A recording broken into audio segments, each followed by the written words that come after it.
GVMC పెదగట్యాడ 65వ ward సమీపంలో నిర్మించిన టిడ్కో గృహ సముదాయం వద్ద లబ్ధిదారులు ఆందోళనకు దిగారు. ఉగాది నాటికి గృహ ప్రవేశాలంటూ ప్రభుత్వం చేసిన ప్రకటన ఆచరణ రూపం దాల్చకపోవడంతో స్వతహాగా గృహ ప్రవేశాలకు సిద్ధమయ్యారు. జీవీఎంసీ పెదగంట్యాడ 65వ వార్డు సమీపంలో నిర్మించిన టిడ్కో గృహ సముదాయం వద్ద లబ్ధిదారులు ఆందోళనకు దిగారు. ఉగాది నాటికి గృహ ప్రవేశాలు అంటూ ప్రభుత్వం చేసిన ప్రకటన ఆచరణ రూపం దాల్చకపోవడంతో స్వతహాగా గృహ ప్రవేశాలకు సిద్ధమయ్యారు. ఈ కార్యక్రమంలో పోలీసులు రంగప్రవేశం చేసి అడ్డుకున్నారు. దీంతో లబ్ధిదారులు ఆందోళన చేపట్టారు. లంబోదర శ్రీశక్తి సంఘం ఆధ్వర్యంలో జరిగిన నిరసన కార్యక్రమంలో సిపిఐ కార్యదర్శి కసిరెడ్డి సత్యనారాయణ పాల్గొని మాట్లాడారు. 10 ఏళ్లుగా సొంతిళ్ల కోసం లబ్ధిదారులు ఎదురు చూస్తున్నారని, ప్రభుత్వం ఇదిగో ఇచ్చేస్తున్నామంటూ కాలయాపన చేస్తుందని ఆరోపించారు. బ్యాంకు నుంచి రుణం పొందిన లబ్ధిదారులు వడ్డీ రూపంలో ఒక్కొక్కరు ₹1,00,000 చెల్లించారని ఆవేదన వ్యక్తం చేశారు.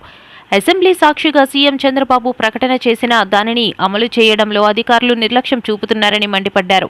దసరా, దీపావళి, సంక్రాంతి, కొత్త సంవత్సరం, ఉగాది ఇలా పండుగల పేర్లు చెప్పి ప్రకటనలు చేయడమే కనిపిస్తుందని ఆరోపించారు. ప్రభుత్వం వ్రాతపూర్వక హామీ ఇవ్వాలని, లేని ఎడల తామే గృహప్రవేశాలు చేసుకుంటామని తేల్చి చెప్పారు. కార్యక్రమంలో రమణి, పీతల అప్పలరాజు తదితరులు పాల్గొన్నారు. మిత్రులారా, ఈ రోజున పెద్దగంటాడ లబ్ధిదారులందరూ కూడా ఇల్లు పోనిట వారు, ఇల్లు రానిట వాళ్ళందరూ కూడా వాళ్ళ సొంత ఇంటి కళలు నెరవేర్చుకోవడానికి, వాళ్ళ ఇంట్లో వాళ్ళు దిగడానికి ఈరోజు వచ్చారు. వీళ్ళందరూ కూడా డాక్యుమెంట్స్ పెట్టుకొని వచ్చారు. ఎవరింట్లో వాళ్ళే దిగుతారు. ఇది దిగడానికి కారణం కూడా ప్రభుత్వమే. ఎందుకంటే గతంలోని దసరాలోనూ మీ అందరికీ ఇల్లు ఇచ్చేస్తా ఉన్నారు.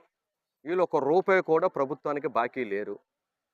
దాదాపు ఒక వడ్డీలే ₹1,00,000 అయ్యింది. వీళ్ళకి వడ్డీలు, వీళ్ళు ప్రభుత్వానికి చెల్లించిన డబ్బులు, బ్యాంకుల్లో లోన్లు తీసుకొని చెల్లించిన డబ్బులకి వీళ్ళకి వడ్డీ ₹1,00,000 అయింది. జీవో నంబరు 39 రిలీజ్ చేశారు.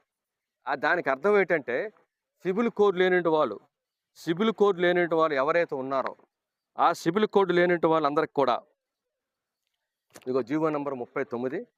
ఈ 39 ఏం చెబుతుందంటే, ఎవరెవరైతే సిబిల్ కోడ్ లేదో వాళ్ళ పిల్లలకి ట్రాన్స్ఫర్ చేయడానికి, అలాగే వడ్డీ డబ్బులు మొత్తం కట్టడానికి ఇది ఇచ్చి దాదాపు 2 నెలలు ఇచ్చారు. ఇది 2 నెలలు ఇస్తే ఈ రోజు వరకు డబ్బులు చెల్లించలేదు. బ్యాంకులో వచ్చి వాళ్ళకి అద్దెకున్న ఇంటికి వచ్చి తాళం వేస్తున్నారు. వాళ్ళ ఇంట్లో వాళ్ళు ఉన్న ఓనర్ ఏం చెప్తుండంటే, అమ్మ ఇదేంటి మేము బాకీ ఉన్నట్టు వచ్చి తాళాలు వేయడం ఏంటి, మీరు ఇంట్లో ఉండి అద్దెలు కట్టడం ఏంటి, మాకు ఉంటే ఇంట్లోనే ఉండండి, బ్యాంకులు రాకూడదు, లేకపోతే మేము ఖాళీ చేసాను. అది ఒక భాగం. రెండో భాగం, ఎవరైనా పొరపాటున పాత అకౌంట్ ఉందని డబ్బులు కానీ బ్యాంకులో పడేస్తే మొత్తం డబ్బులు పోతాం. మొన్న ₹72,000 ఒకేసారి తీసేశారు. అందువల్ల ఇది మోసపూరితమైనటువంటి జీవోలు వస్తున్నాయి, మోసపూరిత వాగ్దానాలు వస్తున్నాయి, మోసపూరితమైనటువంటి విధానాలు అవలంబిస్తూ ఉన్నారు. దసరా వెళ్ళిపోయింది, దీపావళి వెళ్ళిపోయింది. డిసెంబర్లో ఇస్తానని ఇక్కడే చైర్మన్ గారు చెప్పారు, మీ అందరి సమక్షంలో చెప్పారు. పత్రికా విలేకరులు, పోలీసులు, అధికారులు అందరూ ఉంటుండగానే చైర్మన్ గారు కూడా చెప్పారు. డిసెంబర్ లేదు. సంక్రాంతి సంబరాలు ఇక్కడ చేసుకోమన్నారు, సంక్రాంతి లేదు, సంబరాలు పోయాయి. తర్వాత ఉగాది అని మేము చెప్పలేదు. అసెంబ్లీలోనూ చంద్రబాబు నాయుడు గారు, ముఖ్యమంత్రి గారు, మన రాష్ట్ర ముఖ్యమంత్రి గారు ప్రకటన చేశారు. ఆ ప్రకటన నమ్మాం అందరం. పోనీ ఇప్పటికైనా మా ఇల్లు మాకు వస్తాయని. ఉగాదికి ఇవ్వలేదు. అందువల్ల మేము చెప్పింది ఏంటంటే ప్రభుత్వానికి, ఇప్పటికైనా మా ఇల్లు మేము సోదానం చేసుకోవడానికి వచ్చాం. వాళ్ళు ఇంకొకటి పని చాలా లేట్ చేస్తున్నారు కావాలని దీన్ని కాలయాపన చేయటానికి. ఈ కాలయాపనలు చల్లవని చెప్పాం. రెండోది, పెద్ద విచిత్రకర విషయం ఏంటంటే, అధికారులకి సమన్వయం లేదు. ఈ మధ్య బర్మా కాలనీ ఇల్లు ఇచ్చారు. బర్మా కాలనీ ఇచ్చిన ఇల్లుకి 3 నెలలు పెట్టింది ఓపెన్ చేయడానికి. పనులన్నీ అయిపోయి టాటా వాళ్ళు గోల, సెక్యూరిటీ పెట్టలేకపోతున్నాం, దొంగతనాలు జరుగుతున్నాయండి, మేము సెక్యూరిటీ పెట్టలేకపోతున్నాం, వీళ్ళు ఓపెన్ చేయట్లేదు అనేది. వీళ్ళు ఎప్పుడు చేస్తారు ఇక్కడ ఇల్లు, ఎప్పుడు ఓపెన్ చేస్తారు, ఎప్పుడు ప్రారంభించం చేస్తారు, ఇప్పుడు ముహూర్తం పెడతారు, ఆ పిల్ల ఎప్పుడు కంటది.